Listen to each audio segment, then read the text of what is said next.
한미 합동 군사 훈련 중단을 계속 요구하고 있는 북한이 미국에 대해 같이 마주 앉을 필요가 없다고 비난했고, 이 남한에 대해선 동족 대결에 미쳤다는 격한 표현까지 일삼고 있습니다. 사실상 설 이산 상봉이 무산된 채 남북 대화는 장기 정체 국면으로 들어선 모양새입니다. 남북 관계 짚어보고요. 북한 이슈도 살펴보겠습니다. 김은광 NK지식인연대 대표, 남광규 고려대 아세아문제연구소 교수 함께합니다. 네, 안녕하십니까? 어서 오세요. 예. 자, 북한 요즘 최근 들어서 계속 미국에 대해서 안 좋은 소리를 하고 있어요. 보니까 그렇죠. 국방위가 오늘 성명을 통해서 미국과 마주 앉을 생각이 없다. 네. 또 최근에 이제 오바마 대통령에서 정말 좀 입에 담기 그렇습니다. 미친 게 이런 표현까지 쓰지 않았습니까? 네네. 지난번에 유튜브 인터뷰에서 오바마 대통령이 붕괴 발언을 하지 않았습니까? 네네. 정말 거기에 대해서 분개를 하고 있는 것 같아요. 맞습니까? 뭐 오바마 대통령이 그 발언을 문제 삼아가지고 이렇게 대미 공격을 하는 것 같지는 않고요. 정치적인 어떤 올해 대미 전략의 큰 틀 안에서 지금 뭐 소위 북한식 표현한다면 미국을 답새기고 어를 쳐놓고 한쪽으로 끌어당긴다 이런 전략인데요. 답새긴다고 하는 것은 지금 뭐 하는 것처럼 이제 모든 선전선동 수단을 총동원해서 뭐 미국 그 대통령과 그리고 미국에 대한 어떤 직설적이고 매우 원색적인 비난을 하는 것이 우리도 뭐 남한에 향해서 얼마나 많이 했습니까? 그런 어떤 종류인데 근데 사실 뭐 국방위원회 위원장 북한위원회 성명도 오늘 나왔습니다만은 그 행간을 읽어보면요. 이게 뭐 사실 국방위원회라는 상당히 중요한 국가적 기관이 그렇죠. 공식적으로 표명한 그런 이야기인지 아니면 그냥 뭐 그 조롱하는 수준인지 그런 걸 알 수가 없습니다. 이런 표현이 있는데 뭐 미국이 정말 우리 미국이 멸망을 시키는 그런 자기들이 마지막 펜을 그걸 이제 미국이 멸망으로 해서 미국 땅에서 직접 쓰게 될 것이잖아요. 형용적인 표현을 쓴단 말이죠. 전부 다 내용이 그래요. 그래서 저는 이런 걸 볼 때 미국을 빨리 오라. 누구든지 오라고 하는 그런 애처로운 오라고 하는 그런 뭐 투정 같고요. 그러면서 또 한편으로는 그런 식으로 아닌 보살을 한다고 하면 북한 주민들이 이제 그 방송 보도를 듣기에도 상당히 우리가 굉장히 이제 위력이 있고 하니까 이제 미국도 큰 미국도 결국은 뭐 북한의 어떤 이 전술 아니면 북한이 그런 손에 놀아나는 거 아니냐. 우리 굉장히 괜찮네. 이런 어떤 자긍심도 같이 가지도록 여러 가지 아마 그 궁리가 들어가 있는 것 같습니다. 그렇군요. 북한이 이렇게 발언 수위를 높이는 이유가 어떻게 보면 대화로 오라라는 투정으로 들린다 이런 말씀도 해주셨는데 사실 표면적으로 보면 북한과 미국 서로에 대한 발언 수위를 점차 높여가고 있는 모양새거든요. 그렇죠. 키 리졸브도 예정이 돼 있는데 북미 관계 계속해서 경색된 채로 있을까요? 일단 뭐 과거와 비슷하게 지금 이제 한미 연합 훈련을 앞두고 있는 시점이기 때문에 훈련 뭐 종료 때까지는 아마 이런 그 선언전이 말싸움이 오가지 않을까. 더구나 이제 최근에 북미 간의 그 말싸움을 보게 되면 좀 약간 많이 도를 넘어섰거든요. 사실 북한이 먼저 좀 미국에서는 좀 금기 사항이죠. 그 인종적인 문제를 가지고 최고 지도자를 대상으로 해서 금도를 넘어선 발언을 하고 또 오바마 대통령도 붕괴라는 용어를 직접 언급함으로써 이 수위가 상당히 좀 높아져 가고 있는 그런 지금 모습을 지금 보여주고 있는데 뭐 전체적으로 봐가지고 북한이 항상 이맘때나 또 한미연합훈련을 두고 또 해왔던 부분이고 그것이 이제 최근에 그 북미 간의 설전과 맞물려서 좀 더 에스컬레이터 되어진 그런 모습도 보여주고 있고 또 차제에 사실 이제 김정은이 뭐 지금은 사실 뭐 실질적인 어떤 무력 수단을 강구한다기보다 말 그대로 설전이기 때문에 김정은이 이게 미국의 발언에 대해 가지고 더 강하게 이렇게 보여줌으로써 사실 이제 미국을 상대로 가지고 김정은의 어떤 그런 지도력 또 북한 내에서는 당당히 맞서는 모습 뭐 이런 모습들을 이제 보여줌으로써 아무래도 이제 김정은의 그 지도력을 부각시키는 거 더구나 미국을 상대로 가지고 밀리지 않는다. 오히려 미국에 대해서 더 강한 입장에서 다그칠 수 있다. 뭐 이런 모습을 보여주는 그런 내부적인 선전, 김정은의 어떤 지도력을 북한 주민들에게 더 부각시키기 위한 그런 차원이기 때문에 좀 언술의 차원이지 이게 뭐 바로 행동으로 나타나기에는 좀 어려운 상황이 아닌가. 그래서 이 상황은 아마 그 훈련 종료 때까지는 아마 어느 정도 계속 그 정도의 차이만 있을 뿐이지 지속되어질 걸로 보여집니다. 방금 김 대표에서 말씀하신 것처럼 아닌 보살 내지 투정이 좀 맞는 것 같아요. 지난주에 그 성김 육자회담 미국 측 대표가 베이징에서 베이징 방문했는데 그때 북한 만나자 한번 제의를 한 것 같아요. 보니까 공식적으로 뭐 입장을 안 했지만 그랬는데 북한 쪽에서 평양으로 오라 이렇게 이야기를 했다면서요. 이유가 있을까요? 그렇죠. 이게 상당히 미묘한 신경전이 네. 벌어지고 있는데 먼저 공문 미국 쪽에서 북한에 건넸습니다. 이번에 베이징에 가면 떠날 때 이야기했죠. 북한이 어떤 적절한 아마 그 담당자를 만나게 될 것이다라고 상당히 그 확신적 있게 이야기했는데 결국 베이징에 나타난 북한 대표는 없었죠.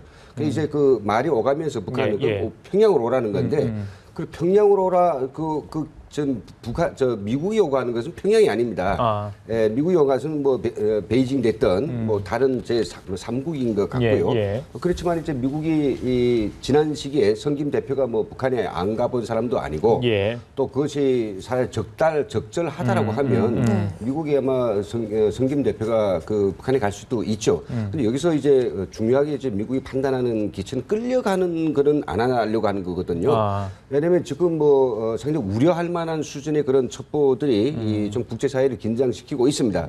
그거 뭐냐면요. 북한은 한 2년 정도 시간을 들여가지고 국제사회로부터 재원을 이제 따내서 그래서 하려고 하는 어떤 슈퍼파워가 있는데 그 슈퍼파워를 보면 하나는 이제 핵 배낭이고요. 그 미국에 가서 타격할 수 있는 겁니다. 그리고 이제 SLBM이라고 해가지고 지금까지 많은 수차에 걸쳐서 가능성들이 나왔죠. 잠수함 발사 탄도미사일, 그리고 중성자탄이요. 국제사회가 너무나도 그 악질적인 그런 대량 살상 무기이기 때문에 그 생산과 연구를 중지했습니다.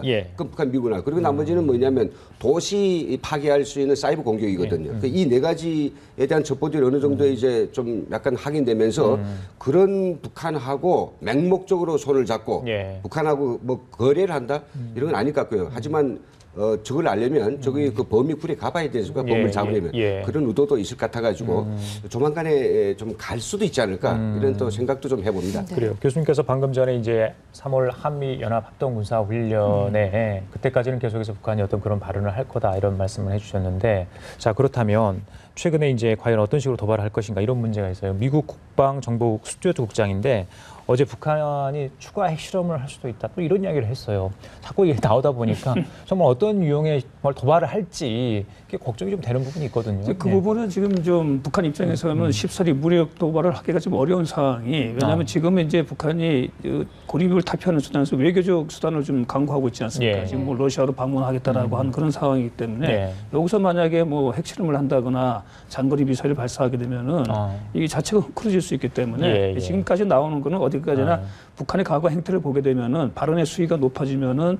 좀 지나가지고 일정한 정도의 무력 도발이 있었기 때문에 그런 과거 사례를 봐서 아마 이럴 수 있을 것이다라고 하는 그런 좀 추측성 어떤 그런 그 보도가 아닌가 이렇게 좀 보여지고 있거든요. 그렇기 때문에 북한이 쉽사리 지금 핵단추를 던진다거나 지금 장거리 미사일 발사한다 이 무력 도발하는 것 자체가 지금 상황은 대외적 여건을 개선하려고 하는 북한 쪽에서는 뭔가 좀 활로를 찾고자 하는 상황 속에서는 맞지가 않죠. 그렇기 때문에 좀 상대적으로 그런 실제 한 가능성은 좀 낮지 않은가 저는 일단 그렇게 보고요.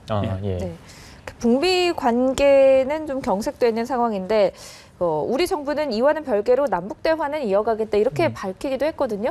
설 이산 상봉 가능할까요? 설에는 안 되더라도 이후에 좀 이루어질지 어떻게 전망하시나요? 상당히 불투명합니다. 북한이 전혀 어떤 총체적인 이 남북 관계 흐름에서 자기들이 오이사 조치를 포함한 이런 거 아주 어떤 일방적인 그런 욕구를 좀 버리고 우리의 어떤 그 성의 있는 노력들에 북한이 좀 진심으로 나온다고 하면 그런 흐름만 결정된다 하면 첫 번째가 이산가족 상봉이죠.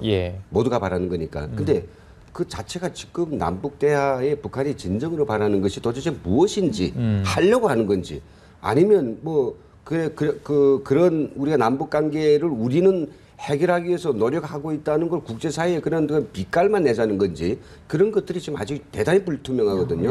그래서 일단은 음력설 전에 이산가족 상봉은 이제 문을 건너간 것이고 그리고 지금 그렇다면 우리 정부의 어떤 입장도 사실은 지금 이 대화의 어떤 끈을 놓지도 못하고 그냥 쥐고 있지도 못하고 참 여러 가지로 좀 난감한 입장인데 거기다가 우리가 북이 자꾸 이야기하는 것처럼 미국이 계려요 앞잡이하면서 북미 사이에 긴장 대화 서로 비난 대화가 들어갔던 우리 북남 대화도 상당히 포기했다 이렇게 되면 안 되지 않습니까? 또 우리 워낙 또 자주 외교라고 하는 입장도 있으니까 네. 지금 같은 뭐 우리 계속 북한이 답을 언제든지 기다리겠다 했으니 기다려야 되는 거죠. 끝이 없습니다만 인내심이 필요하군요. 예, 좀 기다려요 좀. 예.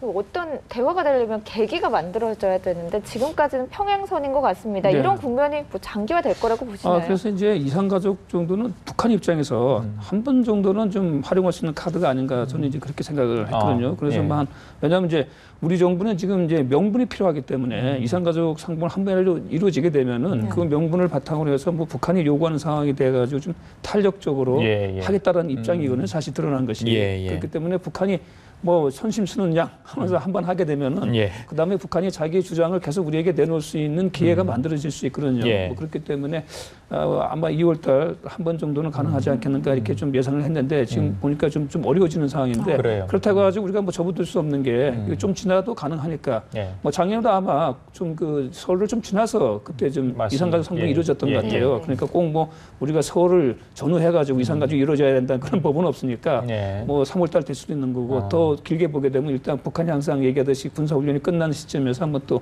탐색해 볼 수도 있는 것이고 그렇기 때문에 이거 여기에 대해서 아직 북한이 완전하게 포기하고 거기에 대해서 거의 그런 선언을 한 것은 아니기 때문에 좀 계속 쓸 수 있는 카드로 만지작거리는 것은 아닌가. 그래서 일단은 그거 하나가 뭐가 돼야만이 그 다음에 남북 간에 지금 얘기가 되어질 수 있는 시발점이 되기 때문에 역시 이산가족 상봉 여부가 남북 대화의 어떤 가능성 여부의 리트머스가 되는 것이죠. 그래요. 하긴 맞는 지적 같은데 지금 현재 그 카드 이산가족 상봉 카드를 북한이 언제 써먹을 것인가 그 시점이 중요한데 저는 비료 시비가 적절한 아마 3월 말 4월 초는 뭔가 그 카드를 활용할 수도 있다. 비료라는 말은 그 대가로 비료를 요구한다. 작년에는 이제 대가를 요구 안 했습니다. 깜짝 놀랐죠. 작년 요구 안 했고요. 근데 작년에는 중국에서 비료를 모두 이제 그 150만 톤가 들여왔어요. 각 그 여러 무역 회사들에다가 후불로 하기로 하고. 근데 금년에 지금 북한의 상황은 비료가 전혀 지금 갖춰 못 되거든요. 일단 뭐 남흥하학은 완전 서 있고요. 그 질환 생산하는 그 흥남 비료 공장이 생산이 뭐 한 30% 정도밖에 안 된다고 하니까 이게 뭐 비료가 있어야 생산할 거 아닙니까? 금년에 뭐 알곡 뭐 다 했는데 고지 세 가지 했는데 그래서 아마 지금 현재는 중국에서 작년처럼 또 공짜로 후불 조건으로 데려올 때는 별로 없고 결국은 남쪽에 손 내밀 수밖에 없는데 이것을 언제 이제 그 카드를 쓰겠느냐에 따라서 적절히 카드 쓸 시간은 많지는 않은 것 같습니다. 그래서 잘 기다려 보면 아마 3월 말 4월 초에는 뭐 그쪽에서 오히려 건네오지 않을까. 그래요. 네.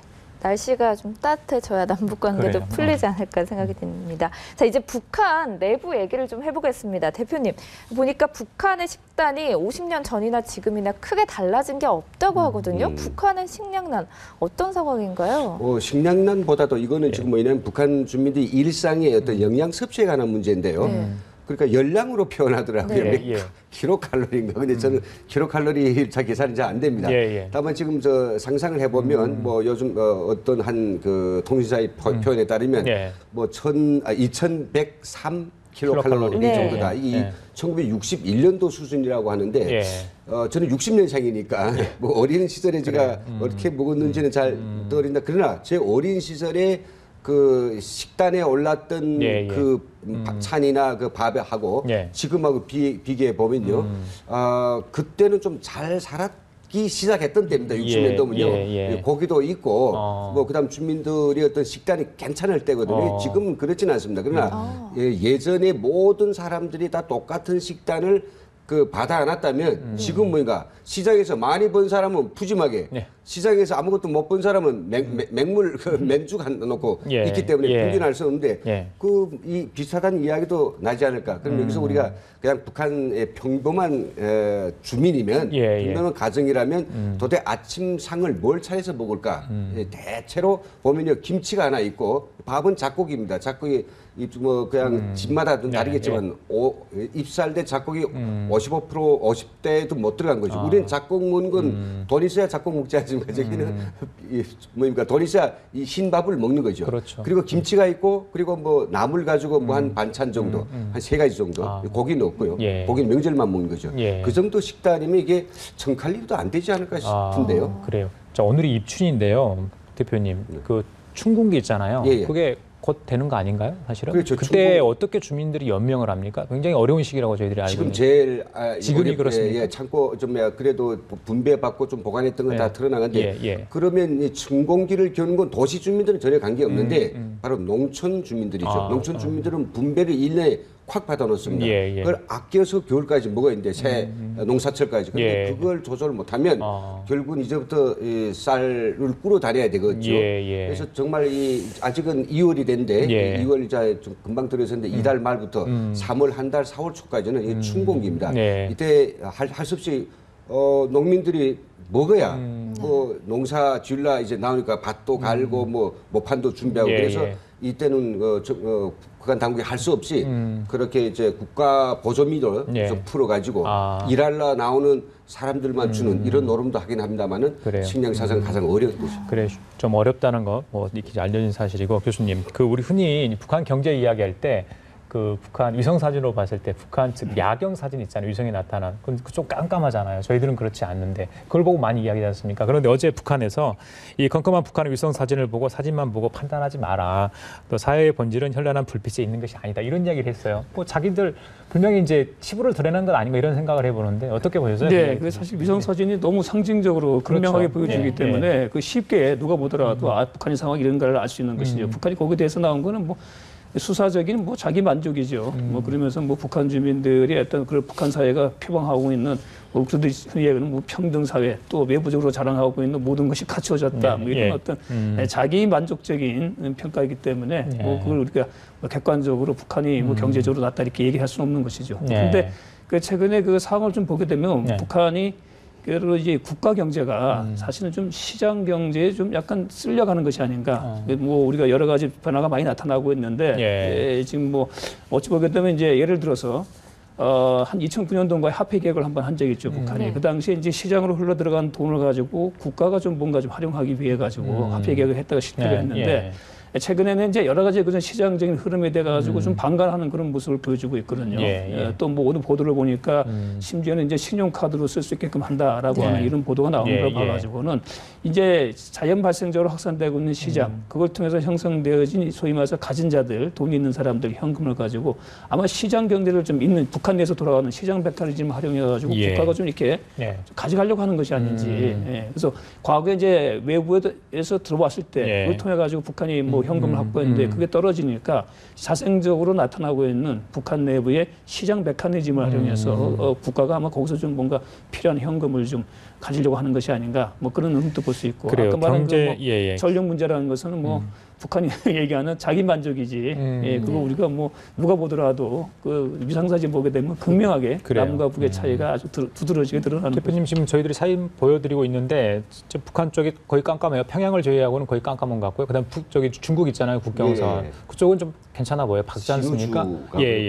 실제 도시와 시골 전력 사정 야간에 다 불을 끕니까? 어떻습니까? 그 전기가 괜찮은 뭐 여름 한철, 가을까지는 4시간을 줍니다. 저녁 그 6시부터 10시까지.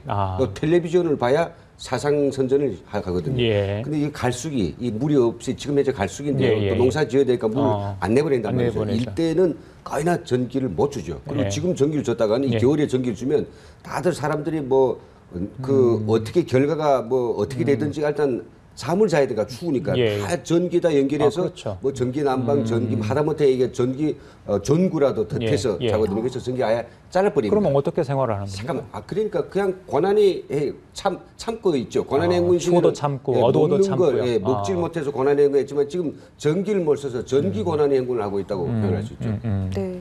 앞서 교수님 잠깐 언급하셨는데 북한 금융 시스템 변화도 궁금해요. 신용카드를 쓰게 한다고 하는데 그동안은 그게 안 됐던 건가요? 그렇죠. 이 신용카드라고 하는 게 사실 어떤 신용이라는 건 자본주의적 어떤 이 금융거래 시스템 아닙니까? 그럼 북한 주민들한테 뭐가 신용이 있겠느냐. 그래서 우리가 말하는 제가 봤을 때는 고유한 의미에서 신용카드가 아니라 우리도 여기서 남한에서도 신용이 안 된 사람 신용카드가 발급 못 되지 않습니까? 그럼 북한의 거는 북한에서 준 거 뭐 직불카드라고 하는 거죠. 직불카드. 돈이 많아요. 이 돈이 이제 그 인플레 때문에 말입니다. 밥 한 그릇 사 먹자면 이 도체로 좀 제대로 먹자면 2만 원을 줘야 되는데 2만 원이면 김일성 사진이 있는 5천 원짜리를 20장을 가지고 있단 말이죠. 40장 가져가야 되죠. 그러니까 4장을 가져가야 됩니다. 5천 원짜리 4장 가져가야 되는데 물가가 이렇게 하니까 사람들이요, 이 장사꾼들은 북에서 이제 물건을 좀 사고 파는 장사꾼들은 집에 가면 이 돈만 해도 이게 마대로 있어요. 이걸 어떻게 다 지킵니까? 어떻게 관리합니까?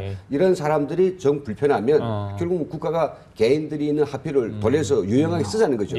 맡겨라. 그 대신 우리가 카드를 맡겨줄게. 근데 정부를 믿을 수 있나요? 믿을 수 없죠. 그래도 너무 이게 관리가 어려운 사람들은 맡기기도 합니다. 그리고 또 뭔가 애화. 달러를 이제 그 맡겨가지고 카드를 받는 요건 신용으로 아마 처리하는 것 같아요. 그래요. 그러니까 말도 안 돼. 그 신용카드 쓴다는 게 불과 얼마 안 되고 또 그것도 뭐 우리가 말하는 그런 고유한 의미에서 신용카드가 아니고 직불카드고 그렇게 이제 보면 될 것 같습니다. 알겠습니다. 마지막 하나만 더 여쭤볼게요. 자, 이명박 전 대통령의 회고록 부분에 나왔던 부분인데 이름은 특정이 안 됐었던 당시에 이제 한국을 방문했던 그 국가안전보위부. 근데 나중에 알고 봤더니 유경 부부장이었다. 근데 2011년 일가족이 모두 총살됐다. 이 제일교포인 며느리를 제외하고는 다 총살됐다고 하는데 그렇죠. 그 뭐니까 반역 혐의 이게 맞습니까? 이게 총살 어떻게 저희들이 확인할 수는 없는데 그렇죠. 어떻게 듣고 계세요? 기억이 지금 납니다마는 2011년 그 여름철인가 그때 이게 한 언론이 그때도 일본 언론이었던 것 같은데 뭐 중국의 북한의 유경 보위부 제1부부장이 자총했다라고 나왔어요. 자살했다. 자살했다. 그 중앙당에 어떤 검열이 막 들어오고 이제 뒤가 밟히게 돼서 그때 뭘로 잡히는가 간첩 혐의를 받고 있게 됐다라고 했는데 자 그러면 이번에 나온 우리 그 이명박 대통령 회고록에서 약간 그 상황이 나오고 이걸 또 반증하는 또 일본의 어떤 기자가 그 잘 아는 기자가 이제 그에 대해서 입을 그 어떤 기사를 올렸는데 보면. 결국은 유경은 남한을 방문하고 북비에 방문하고 올라가서 보고서를 썼는데 뭔가 이 잘된 부분이 있고 잘되지 않은 부분인데 잘되지 않은 부분은 뭐냐 이게 너가 남한에 와서 누구를 만났으면 어떤 데 가봤냐 시간 장소 다 따져서 제대로 안 했다는 겁니다. 행적을 해명을 못했군요. 못했다. 그럼 네가 뭐 안기부의 어떤 뭐 그런 공자 임무 그 접촉한 거 아니야 이런 곡해를 받아가지고 막 이게 온 가족이 총살됐다는데 사실 총살보다는 뭐 많은 경우에 본인은 총살하더라도 가족은 이제 뭐 정치범 수용소에 끌려가는 게 대체로 관리죠. 본인이 잘못했다. 그럼 뭐 가족들 다 총살하지는 않습니다. 본인은 일단 처단하겠고 가족은 다 끌어가죠. 그런데 며느리들은 여성들은 이혼시키는 경우가 있어요. 배려로 이혼할 수 있습니다. 배려라는 이혼시켰다고 생각해져가지고 그런 경우가 한번 이혼했다고 말해요. 자 지금까지 김은광 NK 지식인연대 대표 그리고 남광규 고려대 아세안 문제연구소 교수였습니다. 오늘 두 분 말씀 감사합니다. 네, 고맙습니다.